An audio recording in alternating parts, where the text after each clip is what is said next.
Hello, dear students. Today, our lecture about education, science, engineering, and technology by discipline philosophy for students of all specialties.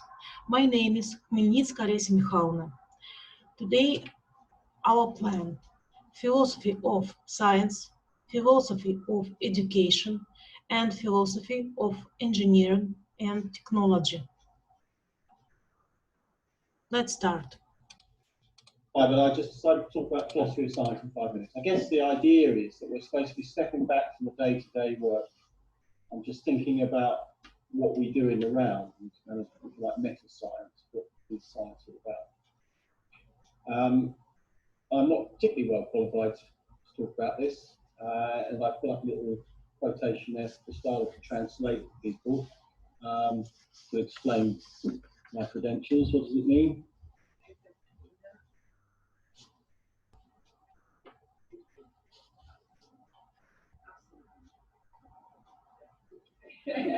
It's supposed to say, I know that I know nothing. It's what Socrates said, and that's one of the beginnings of philosophy, that we don't actually know very much at all for certain. And then there's this,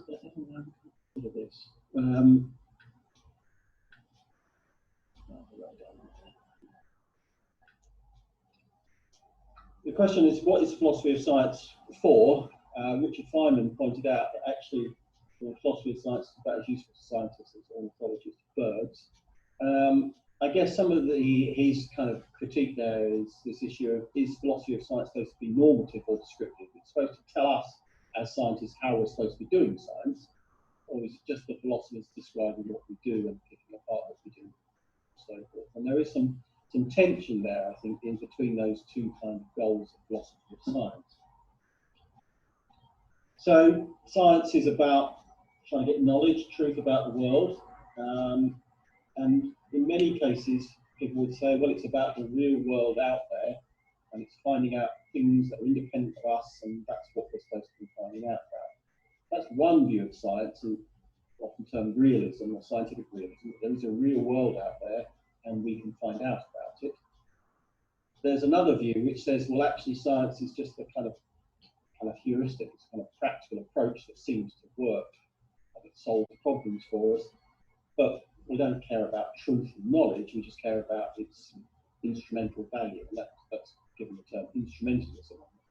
But knowledge has got instrumental value, it's useful to us, but it doesn't have any intrinsic value. And at its extreme, this view would say, well, actually, scientific theories don't have any truth value. It's not true or false to say that electrons exist or don't exist. It's just useful to think about electrons as entities and see what that takes you, photons or whatever. Science actually started here in the UK, you could argue, with Francis Bacon laid down the foundations of the scientific method. As we're into that Oxford-Cambridge banter, point out he's at Cambridge now, he's buried in Trinity College Chapel. And that's why when you get a degree from Cambridge, it's a BA, because the actual university predates the establishment of science. And this guy actually laid down the foundations. He said, well, you should first go and collect what we call the first vintage data without prior explanation in mind. And that touches on what Charles said earlier. Making observations sometimes raises questions. At the time that Bacon was doing this, they just recovering from a sort of cycle of religious wars, and he was keen to try and be objective. His idea was that there shouldn't be a Protestant science or a Catholic science, there should just be science, and that you should just go out there and see what's out there without any presuppositions. And then the idea was that you could iteratively test those theories and refine your theories from the evidence provided by your senses. So in that sense, it's what they call an empirical approach. And the aim was to, from all those observations out there, to arrive at some kind of general truth. And also Bacon quite cleverly realized that there were certain ways in which we trick ourselves. He called them the idols of the mind. Nowadays you call them cognitive bias, but there were ways in which you can trick yourself and you have to try and avoid falling into those traps. Now, early on in science, there was this idea about hypotheses, and Observational science, even to today, people say, well, if you just do lots of observations, it's just a fishing expedition, and it's not the way you're supposed to do science. The alternative view is, well, it's a necessary precursor to collect all that information to generate hypotheses. And it's interesting that there's this famous phrase from Isaac Newton where he says, hypotheses non fingo, which means I do not feign a hypothesis. Now, there's some subtlety in there. He's probably not saying he doesn't ever have hypotheses like we believe in hypotheses today. What he was trying to say was that it was more like instrumentalism, that he could explain things by his laws of motion or by the equations he used to describe gravity, but he couldn't really hypothesize as what an action at a distance really was. What was the real thing underneath it? And he just said, like, I don't know what gravity is, I don't know what momentum is, but these concepts actually are useful. And so this idea of issues about hypotheses kind of still a dynamic issue. Now, one of the clear points about this empirical approach of science is it's based on induction. If we're looking at the logical basis of what we know, you can divide what you know into two kinds of ways of knowing. There's deductive logic, which is drastically oversimplified version of that, which is all A are B, X is an A, therefore X is a B. That has to be true by the laws of thought, by the laws of logic. So that's deductive logic. And mathematics, in a sense, is a branch of deductive logic where you can actually prove things. And once you prove them, that's it, they're absolutely true and nobody can doubt them ever again.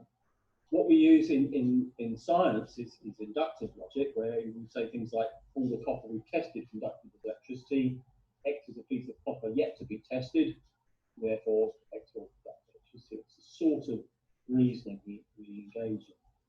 Now, there are problems. The problems of this kind of inductive reasoning are generally attributed the problem of induction to David Hume, who said that it's unsafe to generalize about the properties of a class of objects based on lots of observations, particular instances of that class. And the classic one that all philosophers say is that up until, I don't know what it was, the 19th century, we have all said all swans we have ever seen are white, and therefore all swans are white. And you go to Australia and you find there are some black swans. And so this belief that you had up to then, based on induction that all swans are white, turns out not to be true. Hume also pointed out that presupposing that the sequence of events in the future will occur as it's always done in the past, what he called the principle of uniformity of nature, is on very dodgy ground as well. Whenever you buy any financial product, they'll always tell you, the value of this can go up and down, or past is no future to the future. Bertrand Russell made the point that you can, as far as the chicken's concerned, its owner comes and feeds it, and he's nice to it every day until the day that he wrings its neck and kills it. And as he says, it might be better to have a more refined view of the uniformity of nature if you're a chicken, and you might run away. And Hume pointed out that you can't actually say, well, induction works because we've always used induction in the past and it's always been true, because that's a circular argument, and you can't get around that issue. And Hume basically concluded that we just have to accept induction as an instant. We open your eyes and look around the world, you cannot think any other way. And we just have to accept that it's a very dodgy kind of basis for knowledge, but that's the way it is. In fact, more recently, people have kind of added explanation into induction. So it's not just about saying, well, we see these patterns of behavior, therefore we can predict what will happen in the future.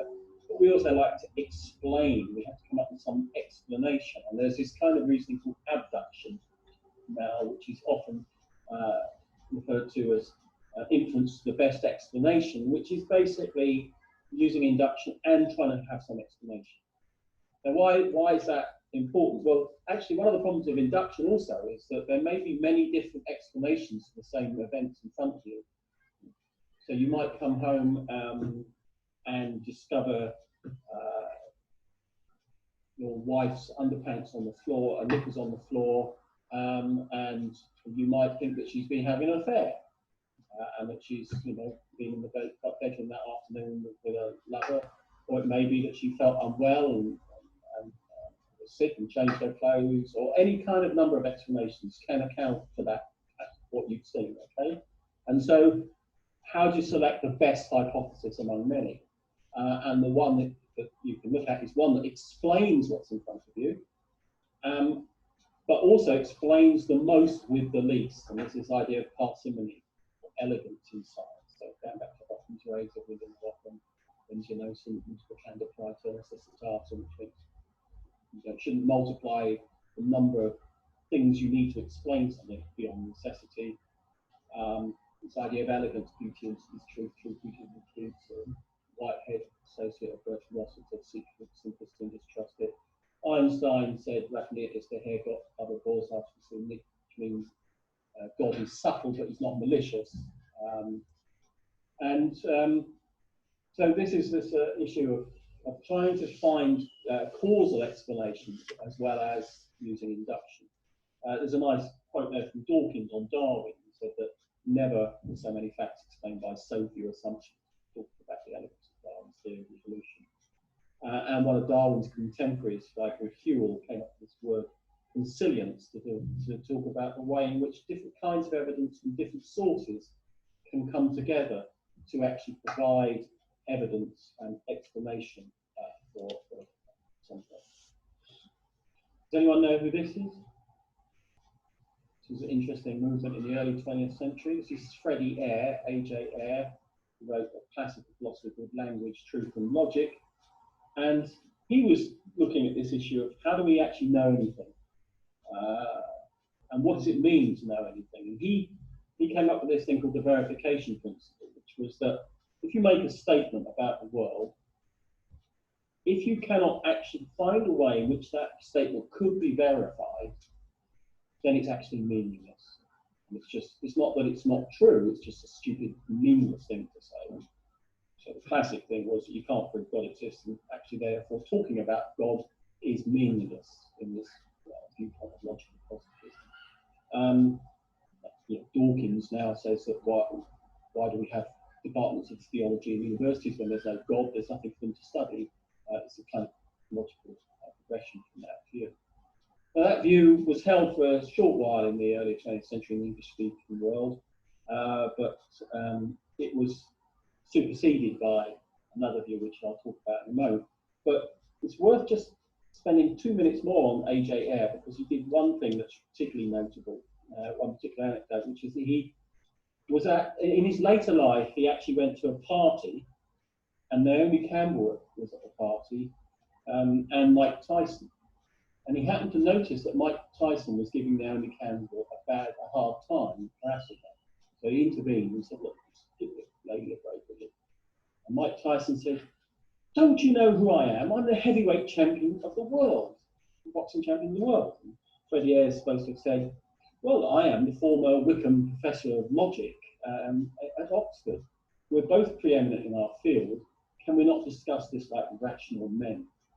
It's kind of the idea that you go up to Mike Tyson and say that. It's just classic. But it's supposed to have worked. I think Mike Tyson did stop harassing him in the UK. Anyway, it was one of his contemporaries, Karl Popper, that said, well, actually, verification is not the issue. Because you can't actually prove a theory because of this issue of induction. The swans are white. You can't keep looking at swans and prove it. But there's this asymmetry. You could easily disprove it or falsify it by saying, oh, here's a swan that's black. And so he articulated the fact that there is this total asymmetry there, and that you have to look at that issue, the falsifiability of a theory or a statement or whatever. And so instead of it being verifiability, the hallmark for Popper of scientific theories was that they should be falsifiable. And this divided science from pseudoscience. So there might be things that look a bit like science, but in fact they make claims that can never be falsified, and therefore they're just effectively meaningless. And in a sense, Popper actually made the point that this is kind of Darwinian process for theories. It's survival of the fittest for scientific theory. So you try and falsify, you try and falsify, you try and falsify, and the longer you try and the harder you try, the stronger that theory becomes. But it also emphasizes the provisional nature of scientific truth, because we always have to accept that kind of black swan event might happen. That this theory, this framework we've been working with for years, decades, centuries, suddenly something comes along and it's not quite so much true. So if you take a hypothesis, I mean, often this is the way now that you have a hypothesis about something. If you battle test it in this Popperian sense, and you have some explanatory framework within it as well, then it becomes a theory. So we have the theory of evolution or atomic theory and such like. One of the last things to say is that we also have Thomas Kuhn here, 25 years ago this year, that actually wrote a famous work in the structure of scientific theories, where he actually pointed out that we have this kind of normal science where we just keep moving a little bit forward, we refine our theories and properties which we do, and we collect information and so forth. But every now and then, one of those theories does start to really strain under the weight of challenging data, and these things don't quite fit. Suddenly there's this kind of sudden shift to an explanatory framework, which he called a paradigm shift, in the sense of kind of an abductive earthquake, like it. Just everything just moves about in your conceptual view, and you come up with a completely new framework. And there are various examples of that in the past. You know, the idea that the Earth went around the sun, the idea of evolution as an explanation. Plate tectonics is a more modern one, and quantum mechanics. In biology, one of the most interesting ones was this chemiosmotic theory by a guy called Peter Mitchell, who was a bit of a maverick. You know, I think he was one of the last gentleman scientists who managed to bankroll his own lab out in the West Country somewhere. And he came up with this idea that basically the movement of protons was actually what was responsible for the creation of ATP. And he's supposed to have kept a board in his house where all of his opponents' names are on there, and one after another, they finally were convinced that he was right. They crossed their name off the board, so he finally got the last one. Sort of died a happy man, and he managed to convince the rest of the world of that paradigm. There are lots of fruitless arguments in science and in the philosophy of science. You know, coming back to what we were saying earlier, this idea about is science about hypothesis testing. And I think Popper's got a lot to answer for, because there's a lot of people now who sort of really bang on about, oh, you've got to state a hypothesis. Well, you know, the Baconian view was that no, you actually go and collect the data first and refine it, and then create hypotheses from your observations. You don't have to always go in with a hypothesis in mind. And it's, you know, there are parts of science, and you get some good explanations out of it. Whereas there is this modern view from some people, which says that all biology is systems biology, unless you're thinking at a systems level, and holistically, then you're not doing biology correctly. There's a quote there also from Rutherford about, you know, is science explanatory in the way of physics is, or is it just stamp collecting? Just naming another bird species from the Amazon, that's just stamp collecting, or sequencing another genome. We said that, you know, science is fallible. In fact, there are arguments to say that most science is wrong. And there's this paper that came out in one of the PLOS journals recently saying that why most published research findings are false. I put it in the Dropbox and we'll read it. Basically, most of what people say. Today, the lesson is on philosophy of education. This is the introduction to a series of subtopics, which I'll overview today, but we will get in more specifically in each lesson. So let me begin by saying this is the philosophy of education, which means love. Phil means love. Sophie means wisdom of education. So we are talking from the point of view of educating and learning and teaching. So I say the love of wisdom of education, because pure philosophy gets into that, but not a lot, because they're more concerned about dwelling into certain basic assumptions that we make. and they don't get into the learning and teaching process much. Okay, I guess for the definition of our discussion here, teaching briefly means providing information, data, uh, rationales, a source of where it comes from. And learning means, you go to the student now, if I can refer to you as student, learning means the process of taking this information and trying to do something with it. Plato said it was learning means from within. It's the learner is the one who's making the process after he receives all this information. So you'd say, well, I'm a teacher and I teach him how. Well, true, but that doesn't mean he learns. The learner's a different situation here than the teacher. The teacher provides the information, the learner takes it and processes it. And why, if that learner can't process it or has troubles, then the teacher has the obligation of helping him, by building character, by giving him a way to reason to it, by a way of analyzing it, categorizing it. And the learner may never come up with the same thing that another student learner does. He may come up with a different thing. That's why we have creative people. They can take the same information and come out with a different conclusion and they process it differently, and they might even comes out that they'll create something that wasn't even in the basic information. Okay, so those are the basics here. Now, the other topics we'll get into, and which you need to study that, is ontology. Let me briefly define that as a study. Logi means a study of, onto means being.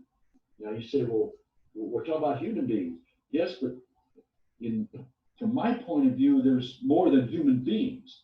Because we have so many. We got 5 billion people saying there are gods, so they're beings. There are angels, so they're beings. So as a teacher, I'm taking the full approach. I don't decide what the being is. I try to figure out how do I present information to that being. Because if the guy said, hey, I got an angel sitting on my shoulder, I'll hire you to teach him. I'll pay you $150 an hour. Well, I'll say my obligation as a teacher is to say, okay, let me try. Let me figure out. I got to figure out how to get to him, how to communicate. So we don't decide being. We figure out what are all the different styles of being, and then we adjust our teaching and presentation to them. The next topic or part that you should study, you don't have to, you can go jump right into education, but epistemology, which means the study of episteme, meaning knowledge. How do you learn? And so that's why knowledge, a study of knowledge. What goes on to get knowledge, Here we say, well, you need the teacher and you need the learner. Because a teacher can stand up and teach to a blank wall, or a learner can go into an empty room. There's not going to be much learning going on, nor will there be much teaching going on. It takes these two to get into this. All right, the next one would be axiology, and that's the values, the study of values. Because after you interact and you discuss this and this, then you'll find that there'll be some values created out of these two. Because if you're talking about teaching an angel, and you say, well, how do I get to him? What's the knowledge here? What do we need? You'll come up with different values than you will if you say, well, I'm teaching a human being over here, I'm training an animal. The values are going to be different. Okay, then now, the next thing is, these are kind of basic philosophy. So that's what they study. But here's where you get into education. So this part of it is the part that we get into education. We go a little farther than these and say, okay, what's the nature of that learner?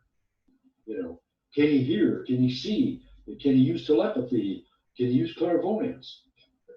So we have to know about that student. And when you're dealing with a young child, that nature is different than when you're teaching a university student, because he doesn't even know vocabulary yet when you start out in first grade. So you have to you have to, wherever your level is here, you have to know the nature of that student or that learner, I call it. And then the next thing would be, what is your role then as a teacher? Well, right here, we'll get into this more in detail, but my role as a teacher is I got to understand these and that at the level of that student. Otherwise, how do I present it? I have to know how he's picking this up, how he's receiving it before I can start teaching. And then the last thing would be the curriculum. Now, what does that mean? Well, between these two, the interaction is this curriculum. There's got to be some content here. I'm teaching a first grader. You know, you're going to teach him how to write, how to spell, how to say words. So that's the curriculum content. And then in addition to that content, you have to have some things like character building. The teacher has to say things that make that student want to learn and find this as a positive experience. So I call them character building language. And let's see, he would also have to help, because as a teacher, I can get all the information easy. Now I can say, okay, here I fill 47 blackboards and I have videos and that. There's the information.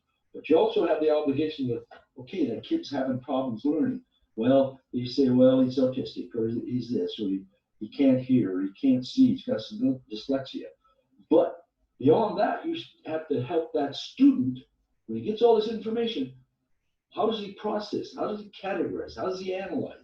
How does he draw conclusions? So you have that obligation in that curriculum. It's not just the content in mathematics is not just numbers. You've got to present it to the kid and help him figure out, how do you correlate this? You know, and then what are you going to do with it? Okay, I think that's gives an overview of our first session here, and hopefully you'll be interested. And the next topic will be ontology. Thank you. Bye.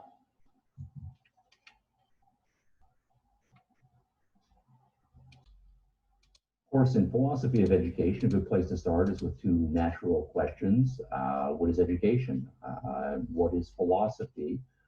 And then a third follow-up question, what does philosophy have to do with education? Now, in this course, we're not going to presuppose extensive background knowledge in educational theory and practice, nor are we going to presuppose extensive background knowledge in philosophy, so we can start at the beginning, so to speak. So, with that in mind, let's go to the board here where I have the title of the course, Philosophy of Education, written down, and start with those two questions. First, education. What is this? If we were to try to define it or come up with an explanatory descriptor sentence in the first place, how would we go about doing so? Well, I start by brainstorming the kinds of things that come to mind when we think about education. Certainly, we start to think about knowledge. Write that down. We might think about skills, operationalize, so put the knowledge into practice. We, in a social setting, know that there is a student. Usually, the student is a younger person. If it's a social activity, the person is not self-taught or an autodidact. There's typically a teacher, an instructor who's guiding the person right through the process. It is a process, might be an important concept here. Typically, it's a longer process. Starting with younger people, typically the teachers are older people who are more experienced, but at a certain point, we want the students not to be under the tutelage of a teacher anymore. So we're trying to transform the students into adults who, once they've finished their formal schooling and their formal education, can go forth and live their lives more independently. They may be lifelong learners, of course, but that's not primarily what the educational process is about. Okay, now suppose we then try to put all of this together in a definition. So, all right, here is education. All right, the definition. It's a process of learning and teaching,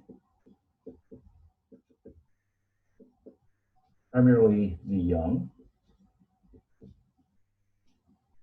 The knowledge and skills necessary for adults. Of course, older people can be educated as well. Some people will come back for a second educational career.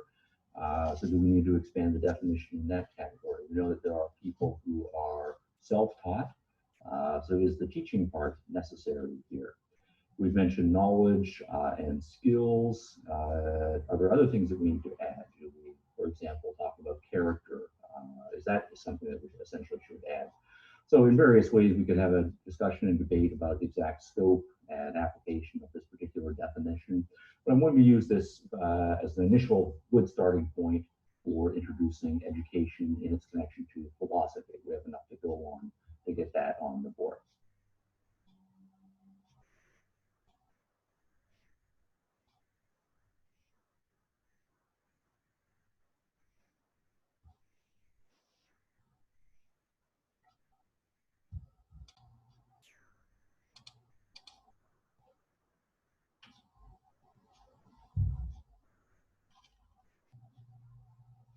Oh, hey there again. So debates about what education should be have often been framed in terms of traditional and progressive education. Advocates for traditional educational models generally hold that there is a specific curriculum, whether that be reading, writing, and arithmetic, the basics of math, science, English, and history, or the great works of history, that students must learn to function in society. Therefore, it is the work of the teacher to deposit such knowledge into the heads of students. In such a setting, students should be obedient and classrooms orderly. It is ironic that this approach to education is considered traditional because, as Frank Smith argues, traditional methods are a rather recent invention in human history. On the other hand, advocates for progressive educational models tend to argue that students' interests and voices should be included or even guide the curriculum of study. Units of study might start with students' questions, which can then become the motivation for projects within and outside of the classroom or school.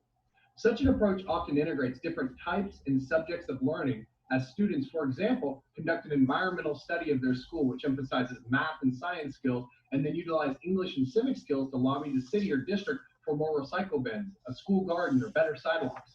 Students learn not only content through these participatory experiences, but also how to learn to problem solve and engage in democracy. In practice, though, reality is much more complex than these two models, and educational experiences can fit somewhere on a spectrum as being more traditional or more progressive. In the rest of this video, we're going to introduce you to 5 educational philosophies. 2 philosophies, essentialism and perennialism, tend to be considered traditional because curriculum is predetermined and primarily teacher-centered. 3 philosophies, progressivism, social reconstructionism, and existentialism, are considered progressive because students are involved in determining curriculum and actively engaged in experiences. So now, without further ado, let's bring back some of those educational philosophers from the grave to explain what their philosophies look like.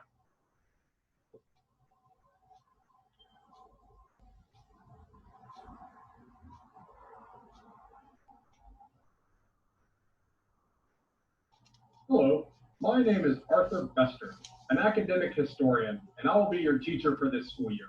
We will learn the essential curriculum that you will need to prepare you to be a contributing member of society.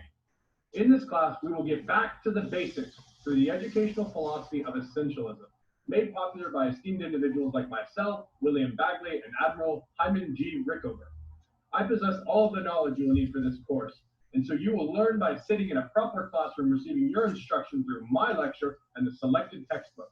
Lectures, recitations, and discussion will also be used to further your education.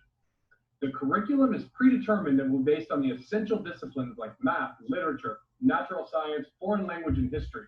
Expectations are that you will use intellectual discipline to learn about the ideas, people, institutions, and events that have shaped American society. At the end of each section, you will be tested using standardized tests, as we are all learning the same material. You'll be expected to master your grade level in areas of information and skill before being allowed to progress to the next grade level. As the moral and intellectual role model for our class, it is my responsibility to make sure that you leave school with the basic knowledge and skills you need. The goal is for all students to be disciplined, practical, and capable of applying information from lessons to the world. Each student will learn a respect for authority, fidelity to duty, perseverance, practicality, and consideration for others. These attributes will make you better learners as well as better citizens.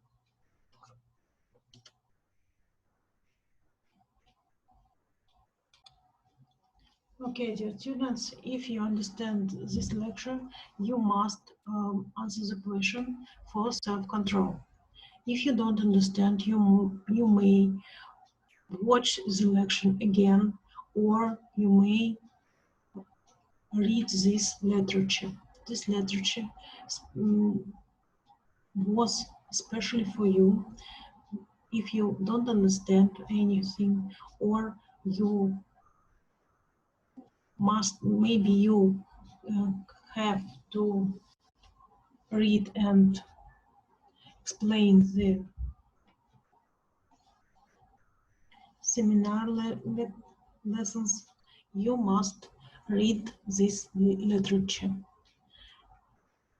And if you understand all this lecture, you must answer the question. If you don't understand, you must read literature. Thank you and goodbye.